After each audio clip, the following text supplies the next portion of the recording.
You know, I feel sorry for Muichiro. He lost his father, he lost his mother, and he lost his twin brother, Yuichiro.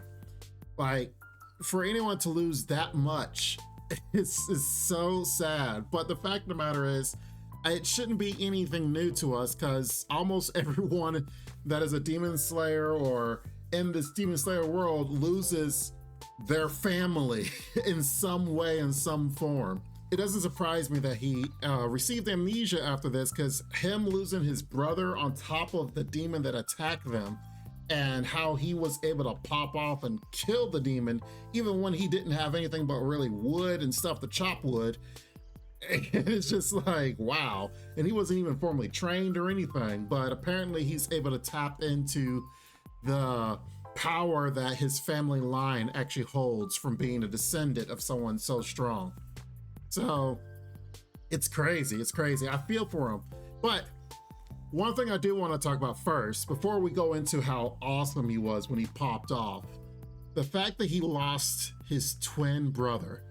I can't believe that, one, I can't believe he had a twin, which is crazy that I should have known something was up, because there was a clue at the end in the ending credits. Look at this. It's you know, take away all the writing and everything. You got the mother, you got the father, you got Muichiro over there, but whose hand is that?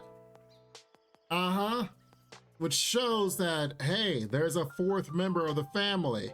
But then they kind of sprung it on us that's like, hey, that other person is his twin, which was a lot more harsh on him than anything else. Losing a twin is so hard. Like, it's one thing to lose a family member. It is one thing to lose, you know, a sibling, but to lose a twin, like, I want to convey to you how heavy a loss that is.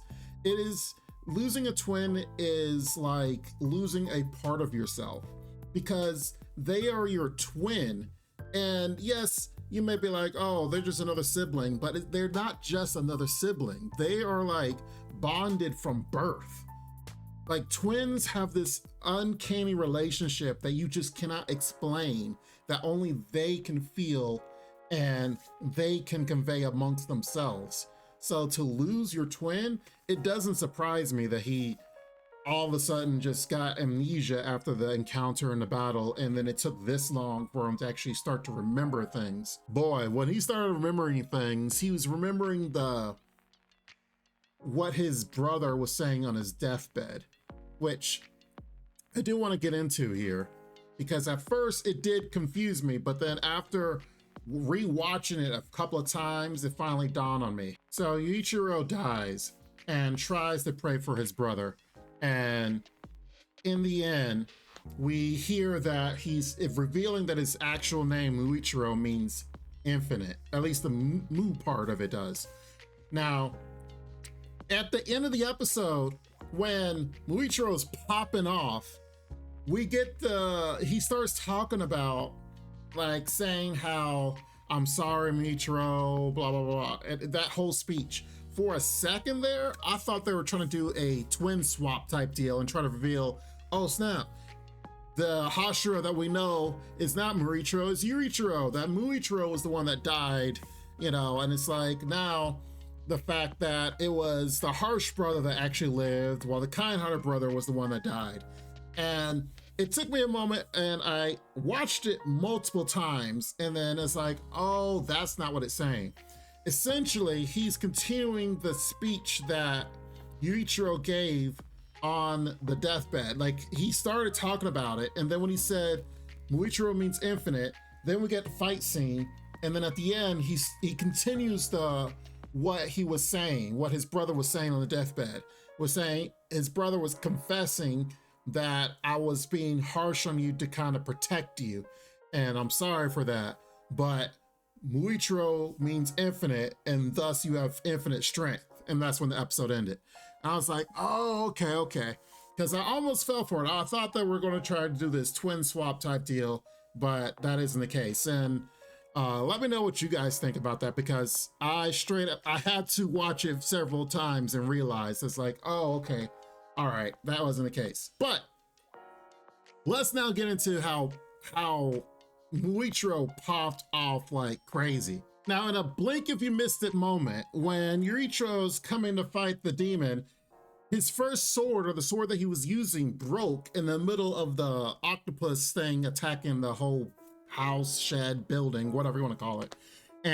But in that instant, he was able to swap it up with the sword that actually was supposed to be given to him. And the fact that it even is engraved with Destroyer of Demons on it. Now, I noticed this, that his cheeks and a little bit of his forehead actually started to burn and have this, for him, it looks like clouds, almost like mist clouds and such, which made me think about it. It's like, wait a minute. Tanjiro's, whenever it does look like fire. So Tanjiro over here is doing fire and he's over here looking like mist clouds on his skin. If they're descended from a long line of swordsmen, they have an inner power that they're able to manifest, and that power manifests through markings on their skin. And his markings, of course, being different than Tanjiro, which allows him to go into a more powerful mode, i.e. like Super Saiyan, if you will. So then that way they're even more destructive and even more powerful, which he really showed that he was, because he was able to pull out a power when he was like, oh, I'm paralyzed, I can't do anything. And he's like, nope. It just took his memory to come back, and now he's able to remember everything about his past and be his true self. Oh man, I cannot wait.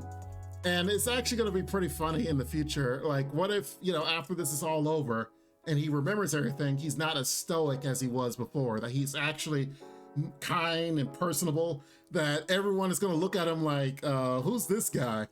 I have the feeling it's going to happen at some point, as long as he doesn't die. But this episode was a great episode, yet another one in a long line of great episodes with Demon Slayer, because it's just so good. I cannot stress how good this show is. It does a good mix of the backstory. It does a good mix of the backstory for everyone, the demons, the characters. Like every character, they'll show a backstory of some sort. Yes, comment down below what you guys think. This is a really good episode. I thought it was awesome. And I'm looking forward to the next one, because the next one is going to be, they're going to continue this battle before we go back into Tanjiro and his battle. But I can't wait to see it. I can't wait to see it. But yes, make sure you guys subscribe and hit that like button, because it is a crazy, crazy, crazy time to be a Demon Slayer fan. It really is. And don't forget, we got a lot of other anime on here that we'll be talking about and reviewing. So make sure you guys tune in for more.